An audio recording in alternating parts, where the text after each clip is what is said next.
Hi, I'm Guido Henkel, one of the creators of Deathfire, Ruins of Nethermore, and I would like to show you a little more about this game we're making.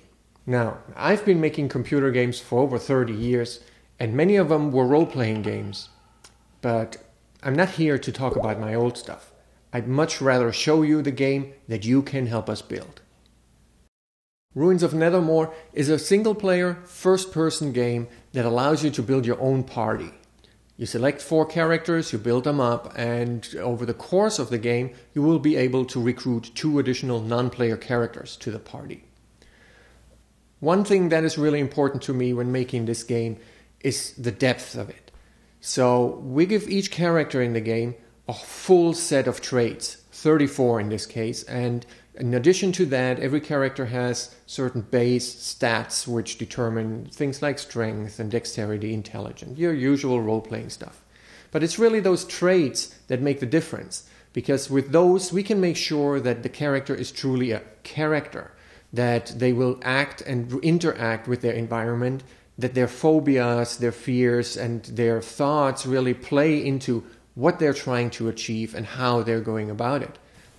In addition to those traits and stats, we also give the player the chance to pick their character from 6 different races and from 8 different classes. That gives us the wealth of information and the depth that we need to really create interactive characters. And interactive in our case means they will talk to each other. They will have personalities, and you as a player will have to deal with that. So don't be surprised if 2 of the characters in your party suddenly begin to fight with each other, to argue. Or if one of them suddenly decides that maybe it's time for him to actually lead the party for a change. One of the things role-playing fans will probably love is also the way we allow them to interact with the game world itself. And there are complex multi-step riddles and traps that the player will have to disarm.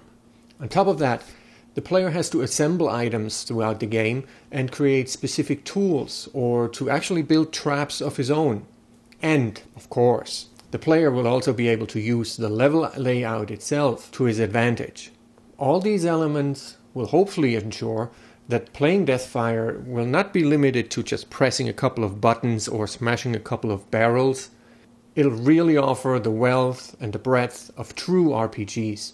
Now, even though we're not trying to build an open world, I think it's still important to have indoor and outdoor levels in a game such as this. And that way we can make sure it's not just a dungeon crawler and not just a level grinder. It's a lot more than that. Political intrigue and warring factions are just some of the cool things we have in store for you. They're problems you have to deal with, and you will find as you go through the story that nothing is what it seems. The undead don't just appear, they're created. With so many nasties running around, you need a way to deal with them. We have a turn-based combat system in the game that will allow you to really use tactical elements and make sure that you are completely in control. The last thing we want is to make the game a twitch effort, something that results in pure button mashing and luck to see who wins. No, you're completely in control of the combat. You decide who is doing what and when. The whole game is rounded out with a recipe-based enchanting and crafting system, which also includes magic.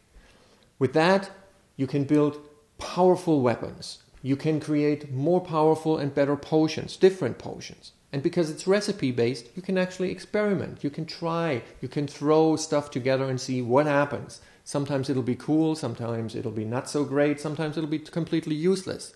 But at the same time, even if you manage to make a powerful new weapon, you never know. There might be a side effect to it that you may find out later. So, I would like to invite you to become a part of this project and join us in our journey. Together, we can make a truly exciting game that you will want to play over and over again.